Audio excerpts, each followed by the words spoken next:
étant un Béninois et aimant réellement son pays,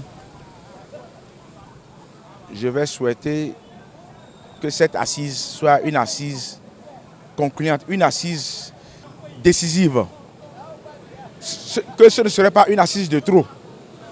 Et même si on sait que l'État ne peut jamais tout faire, mais quand même le minimum. Quand même le minimum. Donc, et ces syndicalistes ne sont pas des fous, non. Ils ne sont pas des malades mentaux, non. Et quelque part, même si la politique est dedans, c'est ce qu'ils ont fait pour que lui, chef de l'État, soit là en tant que président de la République. Donc, ces manifestations-là seront toujours continuelles, toujours d'actualité. Si un président ira au sens contraire, les syndicalistes sont là pour le ramener à l'ordre. C'est ça. Donc dans leurs revendications, ils n'ont qu'à s'asseoir, bien peaufiner les choses, au moins qu'il y ait le minimum. Qu'il y ait le minimum. L'État ne peut jamais tout faire, mais qu'il y ait au moins le minimum. C'est ça, c'est ce qu'on veut. D'abord, ce que nous on veut, il faut aplanir les divergences. C'est une décrispation. Le fait de dialoguer déjà, c'est une bonne chose. Mais, vous savez, on connaît le président Patrice Talon. Donc, ils n'ont qu'à bien préparer les questions sur la cherté de la vie, sur les revendications. Qu'est-ce qu'ils ont déjà eu? Qu'est-ce qu'ils espèrent encore? Et je vois. Donc, et là, on va voir qu'est-ce que lui, il leur propose en retour et qu'est-ce qu'il compte faire. Sinon, les marches sont encore programmées. Parce que plusieurs marches avortées et finalement autorisées. Et avec des arrestations, bon, il y a eu des libérations. Je pense qu'on les a tous libérés. J'ai appris qu'il ne reste qu'une seule personne. Donc, c'est déjà un dégel. Lors de ces assises, je pense que nous allons nous attendre à beaucoup de choses. La première réaction, c'est parce qu'il y a eu une marche des syndicats qui ont tenté de mettre foi et à la dernière fois, ils ont autorisé. Marche concernant quoi? La cherté de la vie. L'essentiel, c'est d'annoncer les mesures d'accompagnement du gouvernement par rapport à la cherté de la vie et par rapport aux fonctionnaires, quels seront les avantages qui peuvent bénéficier. Puisque c'est leur revendication, tout le monde connaît déjà leurs revendications. Il ne faudrait pas que le jour là, bon, on vient et on demande pourquoi vous avez dit il y a des débats. Non. Donc je veux que le jeudi prochain, qu'on aille à l'essentiel. L'essentiel, quelles sont les mesures qu'on va faire et donner pour accompagner les travailleurs, surtout du secteur privé ou public. Les travailleurs doivent trouver, même si des avantages, ils doivent trouver. Ils font partie du pays, c'est eux qui renforcent la caisse de l'État. Donc sincèrement, on doit leur reconnaître cela. Donc de donner des primes, si possible, des avantages. On dit que la cherté de la vie, si tu es bien payé, tu vas sentir la cherté, non? Donc l'essentiel est que le gouvernement aille à l'essentiel, leur donner les moyens qu'il faut pour contre la cherté de la vie.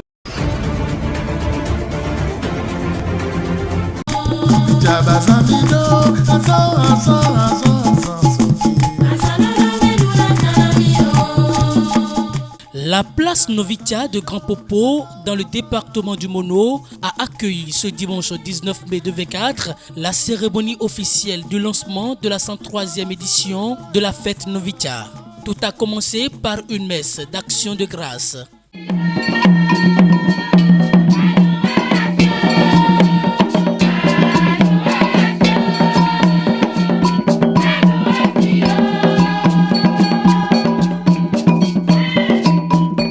Cette 103e édition de la fête des communautés Hula et Hweda est placée sous le signe de la relève, notamment à travers une immersion dans nos traditions et coutumes pour la relève au sein des instances de l'association Novitia. Le pagne que nous portons aujourd'hui est le témoin et le témoignage de ce signe, de ce thème. Gardez-le bien.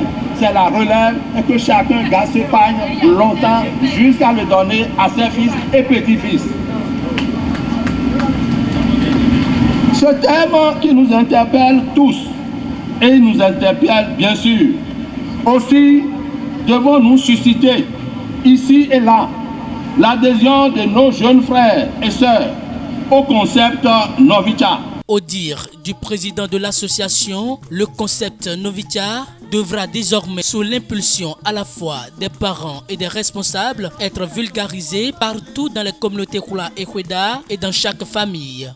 En ce sens, Novicha entend mener désormais, ensemble avec toutes ces sessions Novicha, et lors des prochaines éditions de Novicha, sous l'impulsion des comités d'organisation, engager une série d'actions visant davantage, premièrement, la promotion des cultures des communautés Hula et Hweda, notamment à travers des chants, des rythmes et danses, sous forme de caravane fluviale, à laquelle participent tous les villages de la commune de Grand Popo, et sous forme de concerts consacrés à divers genres de notre musique traditionnelle, consacrés également à des séances de récital de panégyrique. Pour le compte de cette édition, les membres et responsables de l'association Novicha ont marqué d'un sceau inoubliable ces grands événements qui rassemblent les peuples par des actions sociales. L'association Novicha, joignant le geste à la parole, a procédé les 11, 17 et 18 mai 2024 à la remise, premièrement, d'une série de matériel pour les centres de santé, notamment d'une table d'accouchement, d'un doppler ainsi que de 2 lampes solaires à la maternité du village de Gbefa dans l'arrondissement de Grand Popo Centre. 2. La remise d'un lot de 62 couvre-matelas acquis sur fonds propres de Novicha au profit des élèves du collège catholique de Grand Popo. 3. Le don de 50 tables-bancs au collège d'enseignement général de Grand Popo avec le concours financier de la section Novicha du Canada. 4. La remise de 150 casques à nos jeunes frères conducteurs de taxi-moto, communément appelés Zémidjan. Au-delà d'une fête régionale et nationale, cette célébration est devenue internationale et accueille des centaines d'étrangers venus pour le tourisme ou profiter des opportunités d'affaires. Plusieurs entreprises profitent également de l'affluence pour exposer et faire de la publicité de leurs produits.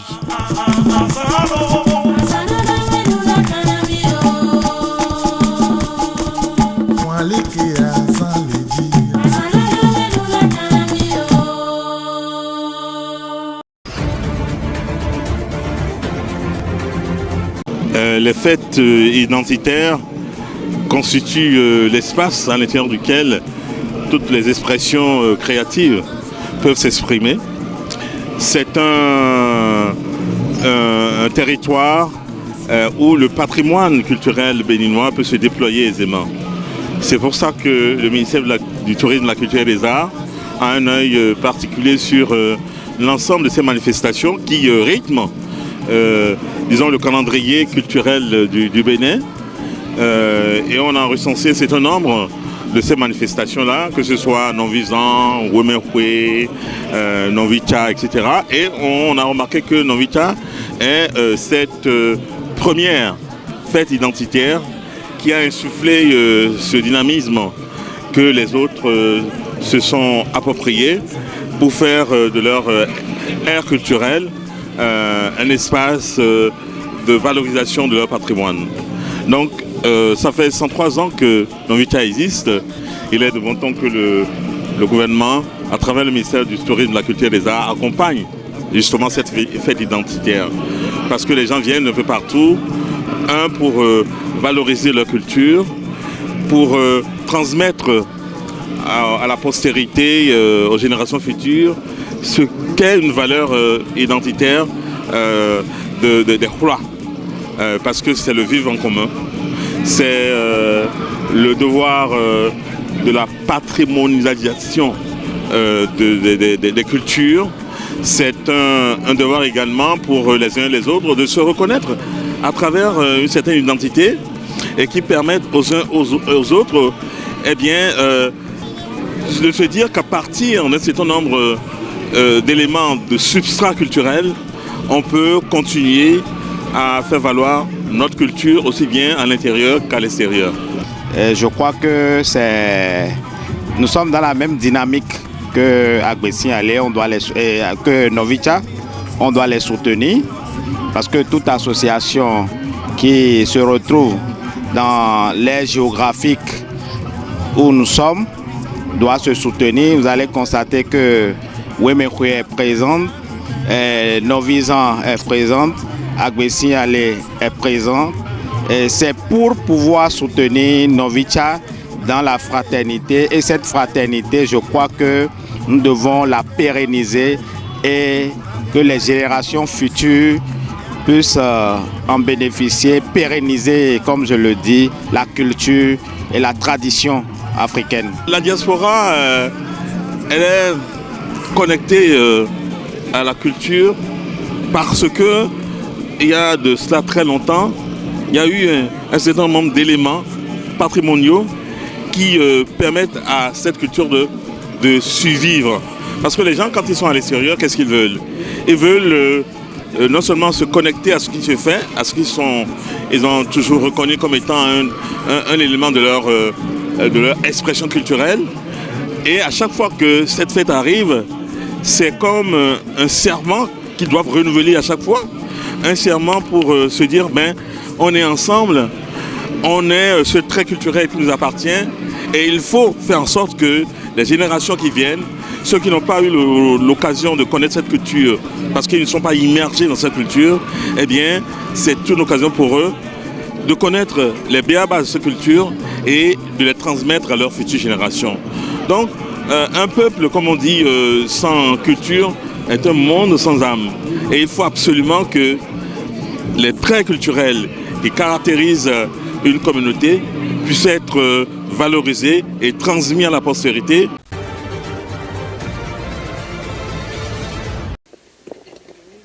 Des hommes armés à moto ont attaqué lundi soir 2 villages isolés dans le centre-nord du Nigeria et tué une quarantaine de personnes selon des habitants. Les autorités locales n'ont confirmé de leur côté que la mort d'une douzaine de personnes. Selon la police de l'État du Plateau, les criminels qui ont attaqué les villages de Zourak et d'Akay fuyaient une opération lancée par des forces de sécurité dans la forêt de Bangalala où la police dit avoir neutralisé 7 bandits. Aucun groupe n'a revendiqué la responsabilité de cette attaque dans cette région du Nigeria régulièrement marquée par des conflits fonciers, miniers et intercommunautaires. Ces violences qui secouent la région depuis des années sont souvent liées à la lutte pour le contrôle de l'eau et les terres entre les éleveurs nomades et les agriculteurs ruraux. Cette région du Nigeria est aussi connue pour ses importantes réserves d'étain, de zinc et de plomb. Les arrestations à la suite de telles attaques sont rares. En décembre, des assaillants ont tué au moins 140 habitants au cours d'une attaque qui a visé plus d'une douzaine de communautés.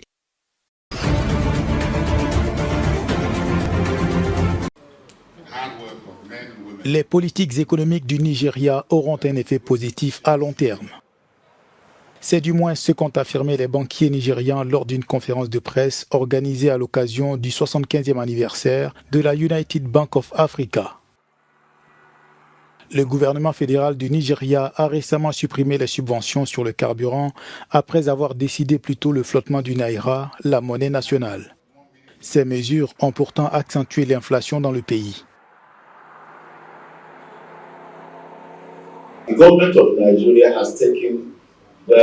Le gouvernement nigérian a pris des décisions très positives, notamment en ce qui concerne la suppression des subventions, l'harmonisation et la liberté des taux.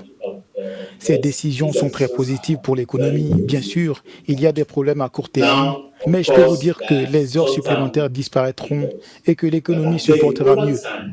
Mais si ces décisions ne sont pas prises, cela aura des conséquences plus graves pour le pays. But if those decisions are not taken, it will lead to more serious implications for the country.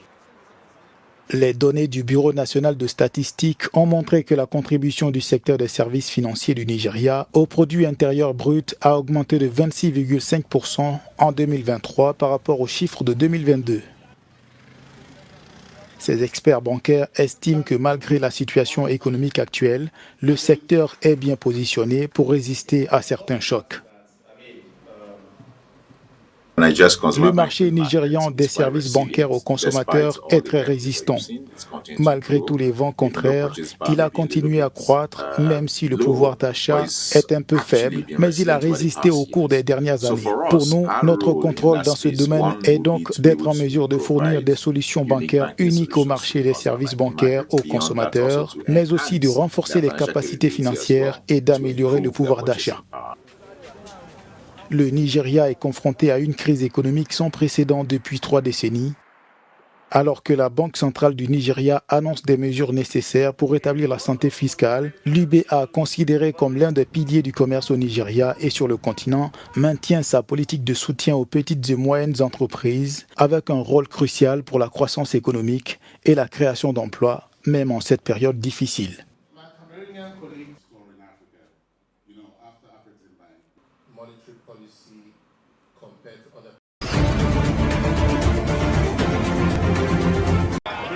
Le Ghana choisira d'ici décembre une entreprise pour construire sa première centrale nucléaire. Parmi les candidats, l'entreprise française EDF, ainsi que des entreprises américaines, chinoises, sud-coréennes et russes. Ce contrat devrait s'étaler sur la prochaine décennie. Le Ghana a commencé à envisager la construction d'une centrale nucléaire dans les années 60, mais le processus a été interrompu par un coup d'État. Le projet a été relancé en 2006 avec l'aide de l'Association internationale de l'énergie atomique, à la suite d'une crise électrique dévastatrice cette année-là.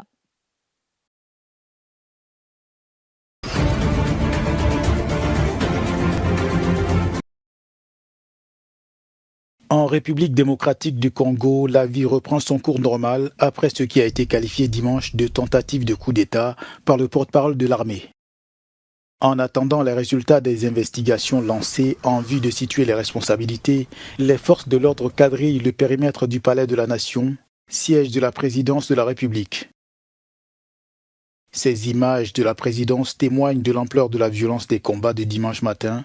Une attaque imputée à un groupe armé en tenue militaire non encore identifié, même si de nombreuses arrestations ont eu lieu, impliquant des citoyens étrangers. Selon le porte-parole de l'armée congolaise, le général de brigade Sylvain Ekenge, les affrontements se sont soldés par la mort de 6 assaillants dont leur chef, l'opposant rentré d'exil Christian Malanga.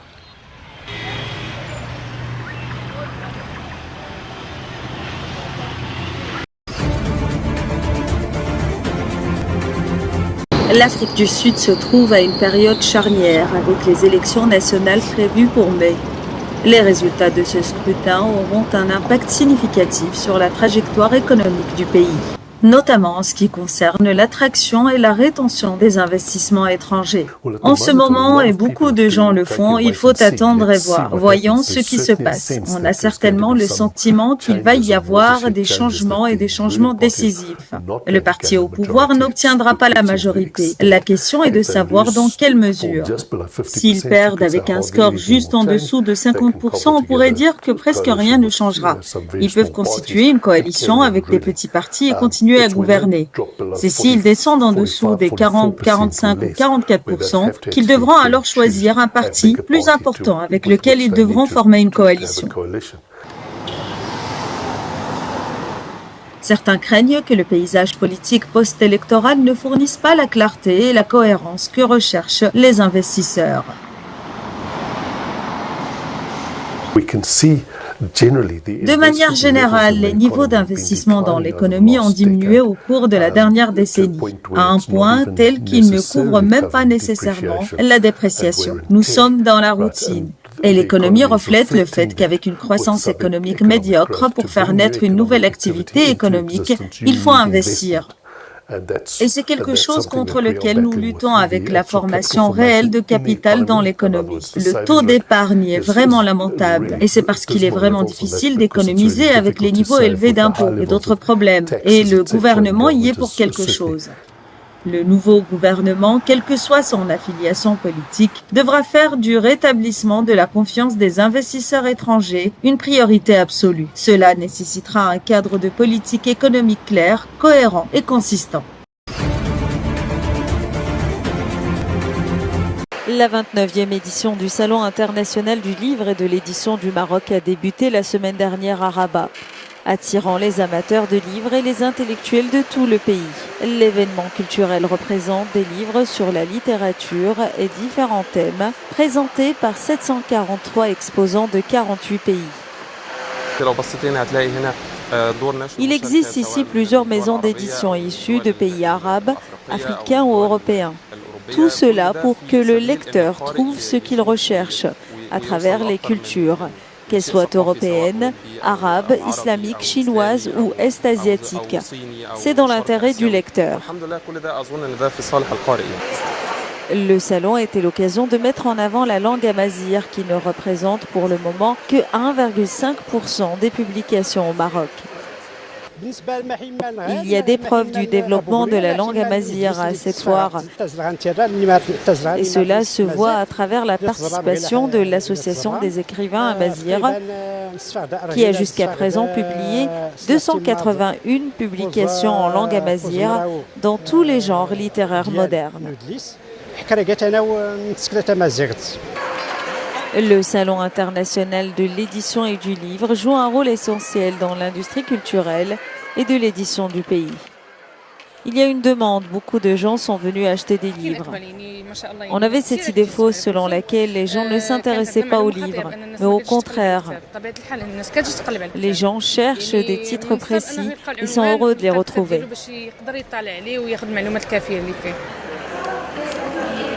Cet événement culturel initié auparavant dans la ville de Casablanca a été transféré depuis sa 27e édition dans la capitale du royaume. Je suis venue de la ville de Meshra Belksiri, à 114 km de Rabat, pour visiter cette foire et découvrir ce qu'elle propose. C'est ma première visite au salon. Je suis venue trouver des livres que je recherche et en fait j'en ai trouvé beaucoup. L'invité d'honneur du salon de cette année est l'UNESCO, l'organisation éducative et scientifique des Nations Unies.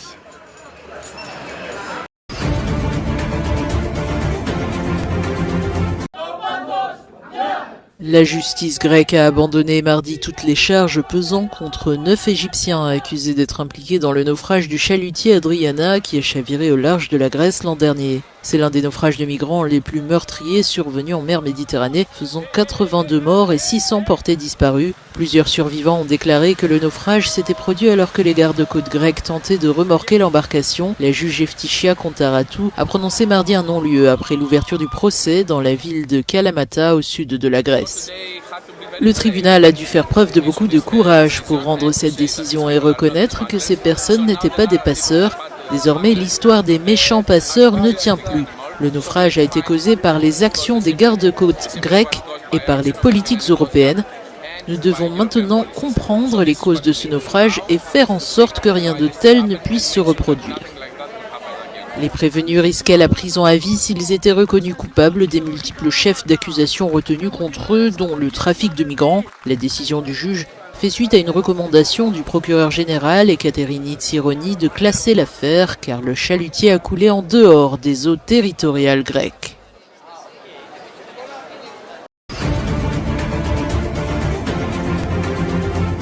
Le ministre égyptien des Affaires étrangères Sameh Shoukry est à Athènes pour rencontrer son homologue grec Georgios Gerapetritis. Shoukry était dans la capitale grecque pour discuter d'une série de questions, notamment la migration, la coopération dans les secteurs de l'énergie, l'éducation et la culture, ainsi que les questions régionales, notamment la guerre à Gaza. La Grèce et l'Égypte entretiennent des relations chaleureuses. Les deux pays ont déjà conclu des accords permettant aux ressortissants égyptiens de travailler en Grèce dans les secteurs de la pêche, de l'agriculture et de la construction.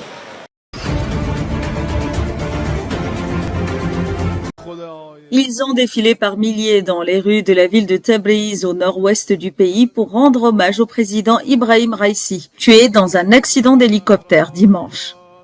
Ce véhicule transporte les corps du président iranien, du ministre des Affaires étrangères, de 3 hauts responsables iraniens et de 3 membres d'équipage retrouvés morts lundi après le crash de leur hélicoptère. Le corps du président Raïssi sera ensuite emmené à la ville de pèlerinage chiite de Qom avant d'être transporté à la capitale Téhéran, où l'ayatollah Ali Khamenei fera une prière lors d'une cérémonie d'adieu. Le président sera enterré dans sa ville natale jeudi soir. D'autres Iraniens qui avaient participé aux manifestations consécutives à la mort de Mahsa Amini ont exprimé leur joie après la mort du président.